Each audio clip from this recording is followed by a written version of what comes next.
Cuarto bloque de No Sonoras, mientras se suman nuevamente el dúo dinámico PB, Petrone Visiglia. Vamos a hablar, llega la sección de Juli. Antes que nada, voy a hacer un aviso. Sergio, la gente que te tiene en Instagram, como tu cuenta de tu usuario propio, personal, puede votar en el Mundial de Galletitas. Ah, claro Muy que bueno. sí. Se armó, se descontroló. Bueno, se armó el Mundial de Galletitas, que esto es el outlet del Mundial de Alfajores.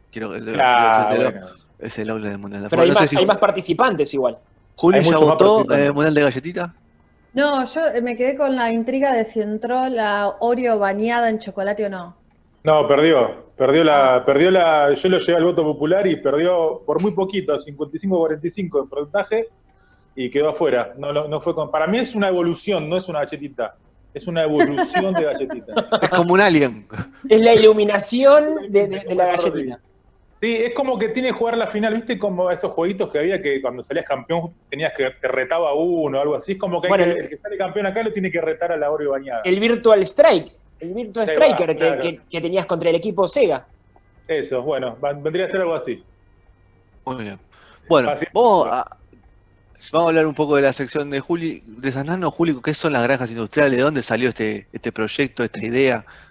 ¿Existen en China ya? De cosas menos ricas vamos a hablar, en muchos aspectos. En principio, quiero decir, ¿no? Como adelantamos un poco, que todo esto saltó a partir de un tuit de Felipe Solá el 6 de julio, pero que hace rato se viene discutiendo a nivel nacional, no solo desde el Estado, sino cámaras empresarias, sobre la posibilidad de empezar a producir carne de cerdo que ya se produce en Argentina, pero de una forma bastante mayor, más exponencial, más cantidad de producción. Lo que vimos en esta última semana de explosión del tema en los medios tiene que ver con que distintas organizaciones sociales, movimientos sociales, periodistas relacionados al tema tomaron la cuestión y empezaron a hacer campaña para que, por un lado, el Estado dé cuenta de lo que está pasando, porque está bastante callado, pero por otro lado, para que se frene este acuerdo o este posible acuerdo que todavía no se firmó. ¿Qué son las granjas industriales? Básicamente es la producción a escalas gigantes de estos animales, en particular los cerdos. Nosotros conocemos un poco más en cuanto a imágenes, tenemos más en la retina la producción de pollos por ahí, o la cuestión del feedlot. De todos modos, el feedlot son menos cantidad de animales, por lo menos lo que uno tiene en la cabeza. En el caso de los cerdos, se reproducen mucho más rápido y son estos espacios de criadero grandes con mucho impacto en muchos sentidos, no solo económico, que es por lados de que se está buscando este acuerdo, sino también ambiental, hay cuestiones éticas de por medio, etcétera, etcétera. ¿De dónde sale esta cuestión un poco más atrás de la discusión del estado de las cámaras empresarias con China? Bueno, resulta que hace 2 años en China hubo un brote de la peste porcina africana, las siglas son... ¡Qué raro! PPA, qué raro, ¿no? Bueno, hubo un brote de esta peste que es altamente contagiosa, que solo se contagia entre cerdos, no es que traspasa al humano, pero China tiene una característica muy particular, que es al ser 1.300 millones de habitantes, tiene un consumo altísimo de carne, especialmente de cerdo. Con esa enfermedad altamente contagiosa que atacó a las distintas granjas industriales, es raro decirle granjas industriales, ¿no? Se decidió matar a entre 180 y 250 millones de cerdos. Más o menos, en un año esto, más o menos entre el 20% y el 50% de la producción de cerdos de ese país. Hay imágenes horribles, si tienen ganas de ver lo que está pasando, circulando por redes sociales, de cerdos que se tiran a pozos y se prenden fuego directamente, pero bueno, hay distintas formas Una más crueles de otras de deshacerse de estos animales, pero básicamente, bueno, el animal es cierto que sufre mucho, pero la cuestión no es el sufrimiento en el momento por la gripe, por la peste, perdón, sino por qué suceden estas cosas, por qué a esa escala, por qué tiene que sufrir así el animal. Hace poco, una revista científica, la PNAS, conocida por esa sigla, y también la Organización Mundial de la Salud, advirtieron sobre el potencial pandémico vinculado a esta peste porcina africana, no porque transmita todavía al humano, sino pensando en, bueno, la peste que hoy, o el virus que hoy tenemos circulando, por la cual tenemos una cuarentena, también tiene un vínculo animal, con lo cual no sería de la película Alien que esta cosa vuelva a suceder, ¿no? En particular con los cerdos. Respecto a la alimentación, ¿por qué es tan importante la cantidad, los números? En China, según las estadísticas, en 1960, les voy a tirar 3 datos que les va a hacer ruido. Dale. En 1960, la población consumía 5 kilos de carne por persona por año. Nada. Hoy, nada. Tenían una dieta no basada en la carne. En los 80 pasó a 20 kilos por persona por año y hoy tiene 60 kilos por persona por año. De esos 60, 40 se estima que son de cerdo, con lo cual es la carne que más se consume. Argentina tiene un promedio para 2016, ahora no tenemos la cifra, de 86 kilos por persona por año. Somos terceros, pero también somos productores de carne y somos mucha menos cantidad de millones de habitantes. De personas. Cualquier tipo de carne, ¿no, Juli? ¿Estamos hablando en ese número 86 y de 60? Sí. ¿O solamente de cerdo? Ok. No, de cualquier tipo de carne. En el caso de China en particular, de esos 60 kilos por persona por año, 40 son de cerdo. ¿A quién le compra hoy China? Le compra a España, le compra a Estados Unidos, le compra a México, a Chile y a Brasil. En Latinoamérica no existe este tipo de peste, sí en Europa. Por eso están buscando, digamos, la solución del gobierno chino para terminar con la peste de alguna forma es lo que estamos viendo, la matanza, o lo que vimos, la matanza de los animales, pero por otro lado, la inversión para empezar a producir en otros territorios, como por ejemplo América Latina. Sí, y le sigue siendo negocio a China. La verdad que me llama mucho la atención y me sorprende comercialmente y como inversión que a los tipos les siga haciendo negocio hacerlo en el otro lado del mundo, ¿no? Porque con el costo que tiene eso, costo de transporte, todo, así todo le sigue siendo competitivo y mejor. Pero ¿cuál es el costo de tener que matar a tanta cantidad seguro, de animales? Ni hablar. Aparte de tener una peste adentro, ¿no? Que te puede disparar para cualquier lado. Exactamente. Entonces lo que están externalizando no solo es la producción, sino también los riesgos. El bicho, claro. Sí, te están pagando el riesgo. Sí. Como seguro. Es lo que pasa con la minería, ¿no? Otros países que tienen un montón de políticas para evitar que se produzca ese tipo de industrias y lo exportan, que es lo que se hace con los espacios, estos territorios de sacrificio que termina siendo Latinoamérica. Bueno, este tuit famoso del 6 de julio, si lo quieren buscar en la cuenta de Felipe Solá está, fue una charla, en realidad se difundió una foto con un comunicado por parte del Ministerio de Relaciones Exteriores y Cultos de la Nación con el ministro de Comercio de la República Popular de China, en la que, entre otras cosas, cuenta que se habló de una asociación estratégica para producir este tipo de carne y una inversión mixta entre empresas locales, o sea, argentinas y chinas. ¿De cuánto se está hablando? De unas 9 millones de toneladas de carne porcina de alta calidad, dice el comunicado. 9 millones de toneladas de carne porcina es 14 veces lo que se produce hoy en Argentina. Bueno. Bueno, en realidad 2019, vamos a decir la cifra de hoy, la cifra es de 2019, pero podemos decir que es 14 veces. Quizás el cerdo creció un poquito por el costo más económico que tiene. De producción. Sí, y aparte, bueno, seguramente hay más demanda, creo, más de la carne de cerdo que de la carne de vaca, por el tema de que es mucho más económico, mucho más barata, o sea, es un precio que tiene la mitad, sabe, casi la mitad. es más para la persona que tiene campo y que tiene que producir carne, es más fácil producir cerdo que producir vaca. Eso seguro, eso seguro.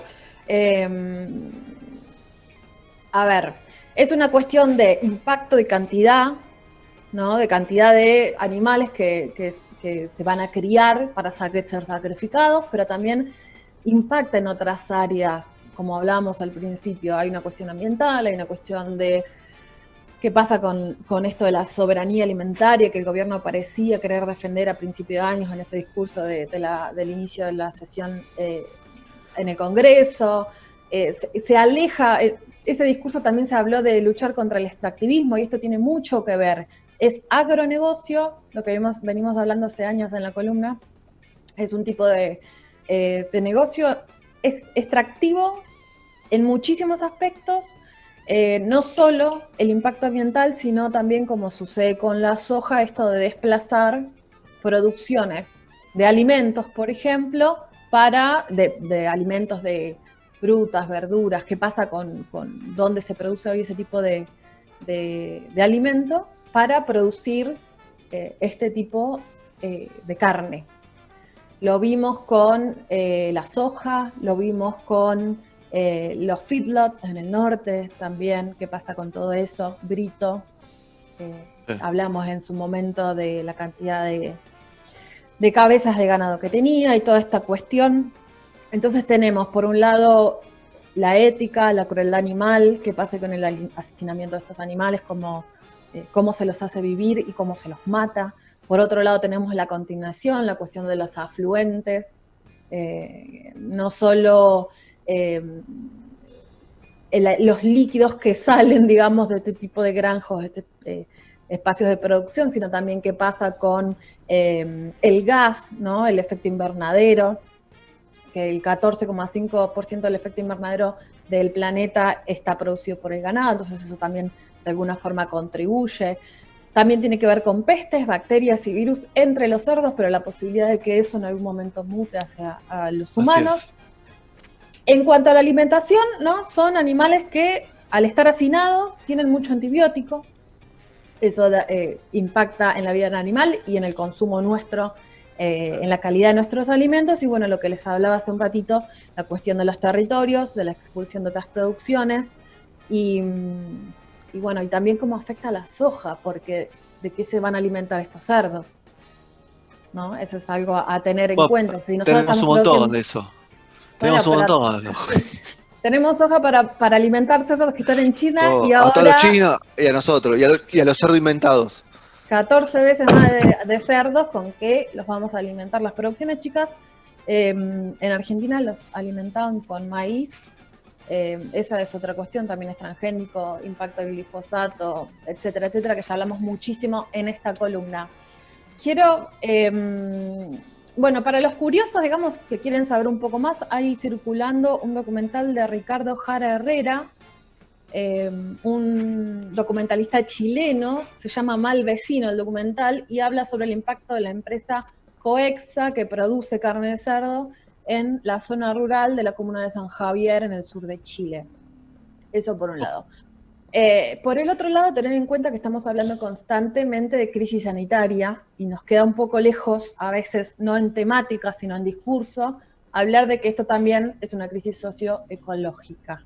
Y acá es donde se inserta la cuestión de la industria del cerdo. También como estamos hablando, o sea, nosotros ahora estamos hablando un poco en términos de extractivismo, pero también estamos usando conceptos de la economía para describir qué pasa con estos animales. Podríamos también elegir otro tipo de conceptos, así que eso es para pensar y para debatir.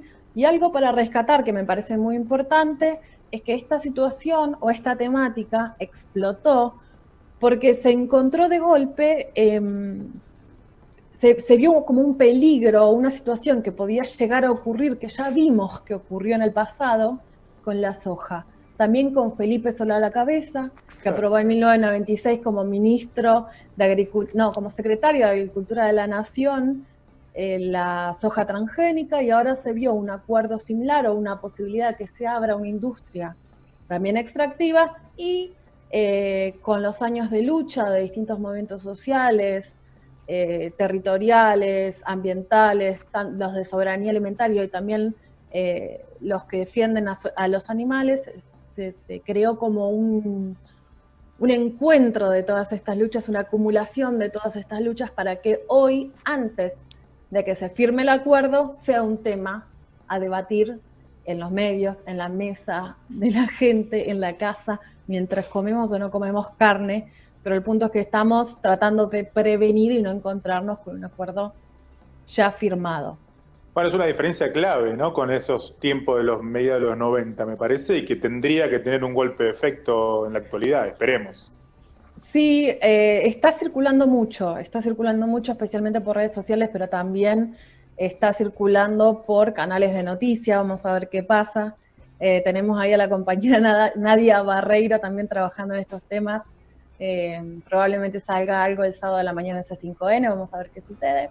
Pero bueno, va metiéndose de las redes sociales, saltó, en principio creo que fue a Crónica TV, pero fue teniendo repercusiones en distintos lugares, y acá estamos hablando de eso. Para quienes quieran saber o adherir a esta carta que escribieron de advertencia organizaciones sociales, movimientos territoriales, científicos de la Argentina, la pueden encontrar en accionesbiodiversidad.org, ahí está el archivo, para leerla completa y firmar la adhesión si es que están de acuerdo. Sugiero informarse, sugiero seguir buscando, leer un poco más.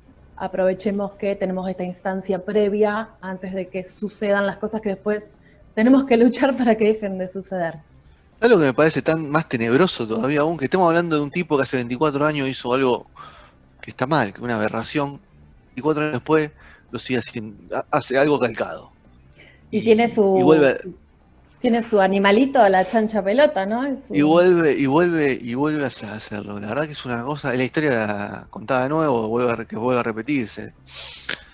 ¿Cuáles son las industrias, ¿no? ¿Cuáles son las industrias que estamos promoviendo ¿Hoy? desde la Argentina? Son todas no quiero decir todas, pero son muchas extractivas. Las soluciones mágicas vienen de la mano de, pareciera, ¿no?